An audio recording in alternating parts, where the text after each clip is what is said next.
Assalamualaikum warahmatullahi wabarakatuh. Bismillahirrahmanirrahim. Bagaimana kabarnya anak-anak solih-solihah? Semoga selalu senantiasa dalam lindungan Allah Subhanahu wa Ta'ala dan selalu dalam keadaan sehat walafiat. Sebelum kita belajar, mari kita berdoa terlebih dahulu ya. Kita baca bersama-sama. A'udzu billahi minasyaitonir rajim. Bismillahirrahmanirrahim. Rabbi zidni ilma warzuqni fahma. Amin. Nah, pagi ini kita akan belajar tentang wafatnya Nabi Muhammad Sallallahu Alaihi Wasallam atau akhir hayat Rasulullah Sallallahu Alaihi Wasallam. Nah, anak-anak, Rasulullah Sallallahu Alaihi Wasallam tinggal di Madinah selama 9 tahun untuk menyebarkan agama Islam. Meskipun tinggal di sana selama beberapa tahun, namun Nabi Muhammad belum pernah melaksanakan ibadah haji. Kemudian pada tahun ke-10 beliau mengumumkan hendak melaksanakan ibadah haji.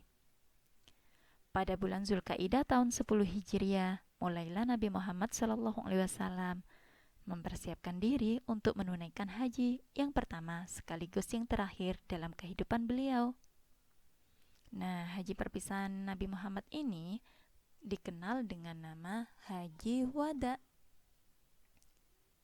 Sesudah menunaikan haji wada, Nabi Muhammad SAW kembali ke Madinah. Beliau mengatur kehidupan kabilah-kabilah yang tinggal di sana. Beliau mengirimkan mubalik-mubalik keluar daerah untuk mengajarkan Islam.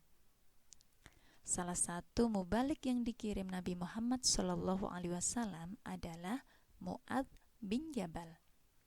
Nabi Muhammad SAW memerintahkan menggunakan pertimbangan akalnya dalam memutuskan persoalan apabila tidak menemukan pada Al-Quran maupun hadis. Nabi Muhammad SAW tengah mempersiapkan perang melawan tentara Romawi Timur di Balko, Yordania. Pasukan itu dipimpin oleh Usama bin Zaid yang masih berusia 18 tahun. Akan tetapi pasukan ini tidak jadi berangkat karena Nabi Muhammad SAW jatuh sakit. Sesudah menunaikan haji wada, Nabi Muhammad SAW kembali ke Madinah. Beliau mengatur kehidupan kabilah-kabilah yang tinggal di sana. Beliau mengirimkan mubalik-mubalik keluar daerah untuk mengajarkan Islam. Salah satu mubalik yang dikirimkan Nabi Muhammad SAW adalah Mu'adz bin Jabal. Nabi Muhammad SAW memerintahkan untuk menggunakan pertimbangan akalnya dalam memutuskan persoalan apabila tidak menemukan petunjuk dalam Al-Quran dan hadis. Nabi Muhammad SAW membentuk pasukan untuk menghadapi tentara Romawi Timur di Balko atau Yordania. Pasukan itu dipimpin oleh Usama bin Zaid yang masih berusia 18 tahun. Akan tetapi pasukan ini tidak jadi berangkat karena Nabi Muhammad SAW jatuh sakit. Nah, pada saat yang bersamaan, Allah Subhanahu wa Ta'ala menurunkan wahyu yang terakhir. Wahyu tersebut adalah surah Al-Maidah ayat 3 yang bunyinya A'udzu billahi minasyaitonir rajim. Bismillahirrahmanirrahim.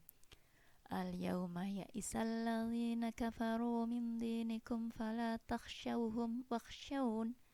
Al-yawma akmaltu lakum dinakum wa atmamtu alaikum ni'mati wa raditu lakumul Islam madina.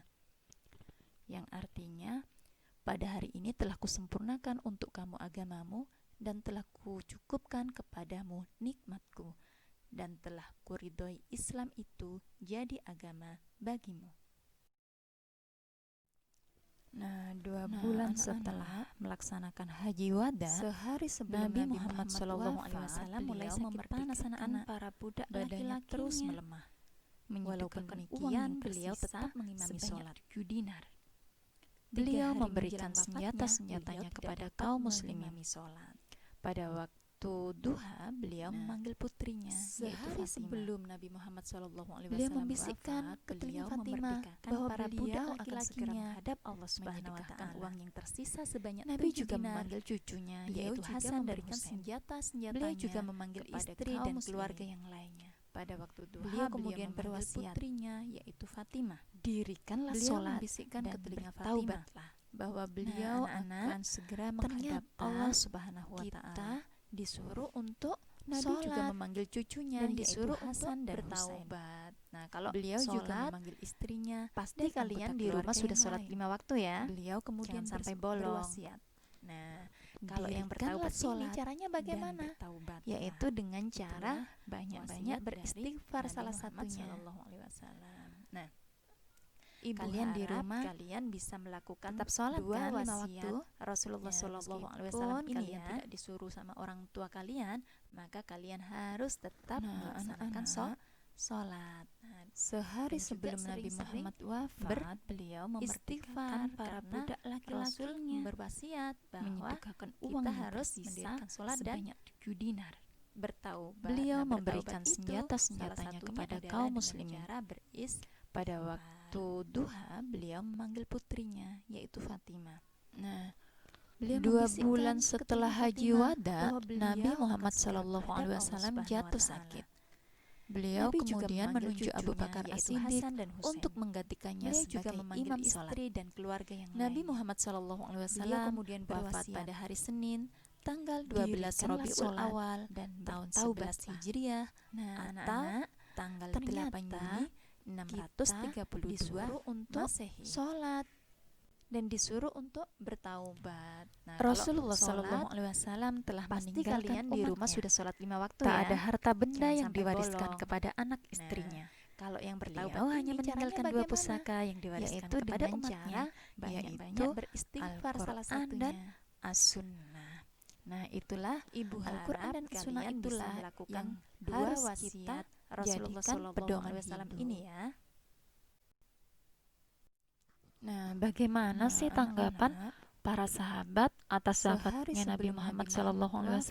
Beliau memerdekakan para budak. Yang pertama yaitu Umar bin Khattab. Menyedekahkan uang yang tersisa. Umar bin Khattab pada mulanya menganggap bohong berita wafatnya Nabi Muhammad SAW. Senjatanya kepada kaum muslimin. Beliau hendak memotong tangan dan kaki orang yang membawa berita tersebut. Nah, tapi kemudian Abu Bakar datang untuk membacakan surah Ali Imran ayat 144 di hadapan Umar bin Khattab. Nah, Umar pun bisa menerima kenyataan bahwa Nabi Muhammad SAW telah wafat. Dirikanlah sholat dan bertaubatlah. Nah, anak-anak kita pada pagi ini mudah-mudahan disuruh untuk sholat yang kita dan disuruh untuk bertaubat. Menjadi ilmu yang kalau sholat pasti kalian di rumah sudah sholat 5 waktu ya. Jangan sampai bolong. Kita akhiri dengan membaca. Kalau yang bertaubat ini caranya bagaimana? Yaitu dengan cara banyak-banyak beristighfar. Assalamualaikum warahmatullahi wabarakatuh. Ibu harap kalian bisa